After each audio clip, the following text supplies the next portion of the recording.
Bonjour, bonjour. Bon matin. J'espère que vous avez bien dormi. On s'étire un peu. C'est tôt. En fait, vous commencez à bien se connaître. Enfin, vous commencez à voir de quoi j'ai l'air à 6 heures le matin. Et bon café à tous.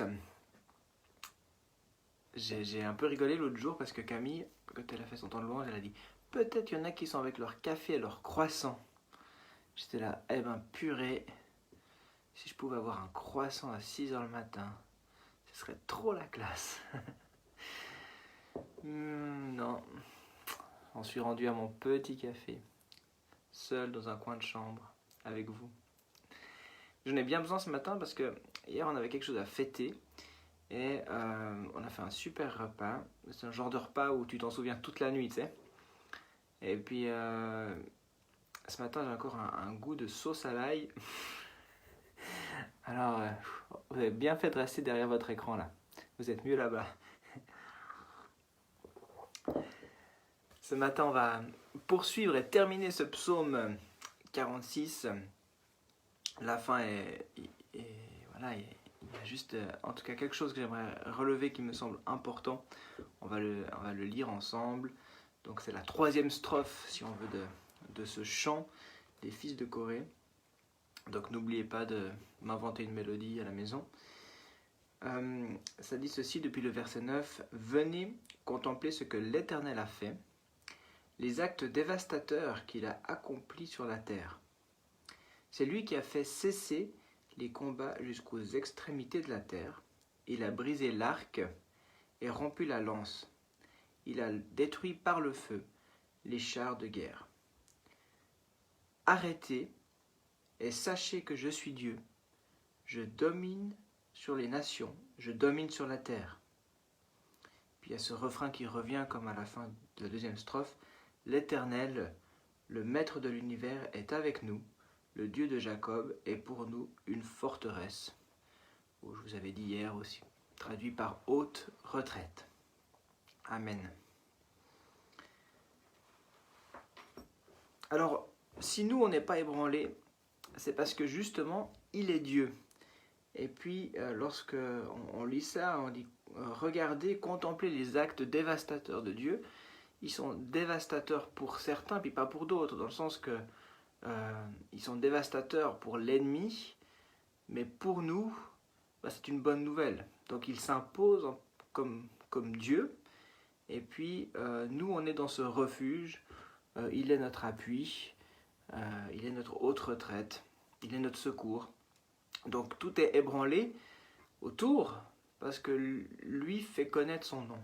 Il est l'Éternel des armées, il est Dieu. Donc il est tout puissant. Là il y a une notion de victoire, il a la victoire sur l'ennemi. Et puis il y a ce fameux verset qu'on cite plusieurs fois, vous avez sûrement entendu encore, « Arrêtez et sachez que je suis Dieu ». Et je trouve ça très fort, surtout aussi dans le temps que nous vivons, parce que je pense que l'humanité veut faire son Dieu, et puis elle pense tout maîtriser, elle pense pouvoir tout faire par ses propres forces, puis il vient un moment où Dieu dit stop, arrêtez, stop, c'est moi qui suis Dieu. Et ça peut être dans un tas de domaines, mais en l'occurrence dans ce qu'on vit aujourd'hui, avec ce virus, je trouve intéressant que d'un coup, voilà, de tout avoir à l'arrêt. Pour certains, on peut toujours, il y a toujours le choix, mais pour celui qui veut voir, il peut voir Dieu. Et puis il peut dire, ah ben oui, on a pensé qu'on pouvait vivre notre vie, développer, sans jamais s'arrêter. Puis d'un coup, il y a quelque chose qui nous remet en place, en tant qu'humain, en tant que finalement poussière, enfin on n'est pas grand chose sur la terre. D'un coup, ce petit virus qu'on ne voit pas nous remet en place. Là, quelque part, Dieu dit, mais arrêtez-vous, je suis là. Donc celui qui s'arrête et puis qui accepte de regarder à Dieu, il va voir, il va comprendre que Dieu est au-dessus. Donc nous, ben voilà, on le sait à quelque part. Hein. Bien sûr, on connaît qui est Dieu, pas parfaitement, on est toujours en train de le connaître, de le découvrir, mais on est caché dans ce refuge au milieu de la tempête. Mais il n'en reste pas moins que parfois, dans le domaine de nos vies, nous aussi, en tant que chrétiens, on oublie un tout petit peu quelle est notre place. Et puis on fait beaucoup de projets, on est à fond dans le courant de la vie, et puis on oublie que Dieu est au-dessus, puis on prend nos propres décisions, on ne fait pas toujours suffisamment appel à lui. Et c'est pour ça que ce verset, même si voilà, dans le contexte, il y a un contexte justement de victoire, de guerre, pour moi il y a un côté aussi eschatologique, on pourrait presque dire, parce qu'à un moment donné, voilà, quand Dieu va revenir, quand Jésus va revenir, c'est comme s'il va mettre un point final, il va dire hey, stop maintenant, je suis Dieu. Donc je vois ça aussi. Mais pour nos propres vies, si on le prend pour nous, je pense aussi qu'on a besoin de ces stops de Dieu de temps en temps dans nos vies pour dire il faut faire autrement. Arrêtez de faire comme ça, arrêtez de faire sans moi, arrêtez de penser que vous n'avez pas besoin de moi, que vous pouvez faire par vos propres forces. Puis parfois les stops de Dieu, les oh là, ils peuvent être assez, ouais, ils peuvent être assez violents, parce que ça dépendra toujours en fait de notre écoute, de notre mesure, de notre capacité, voilà, à se remettre en question. Et parfois ça va loin parce qu'on ne veut pas être remis en question, on ne veut pas être arrêté, parce que ce qu'on fait ça nous plaît, puis on dit mais c'est juste, et puis on y va, puis des fois on se prend un mur, et puis là on dit ok, oh je suis Dieu, arrêtez maintenant, il y a une autre direction pour vous. Donc voilà, ça peut être fort.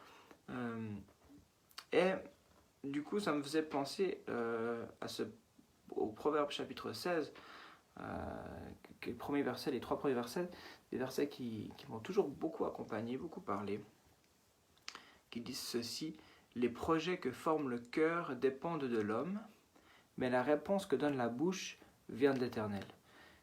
Ça m'a toujours parlé, parce que je dis bah oui, moi je suis un gars de projet, j'aime beaucoup faire des projets, mettre des choses en route, développer, ça me parle, je suis à l'aise avec ça, et puis je crois que Dieu a mis ça en moi aussi. Mais ce verset, il me remet à ma bonne place. Ok, Luc, bah oui, je peux t'inspirer des projets, tu peux aussi faire des projets par toi-même, avec tes pensées à toi.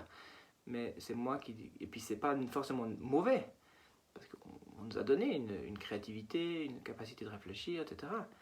Mais la réponse vient de l'Éternel, de la bouche de l'Éternel, c'est ça. Et on doit attendre cette réponse-là. Verset 2, toutes les voies d'un homme sont pures à ses yeux, mais celui qui évalue les dispositions d'esprit, c'est l'Éternel.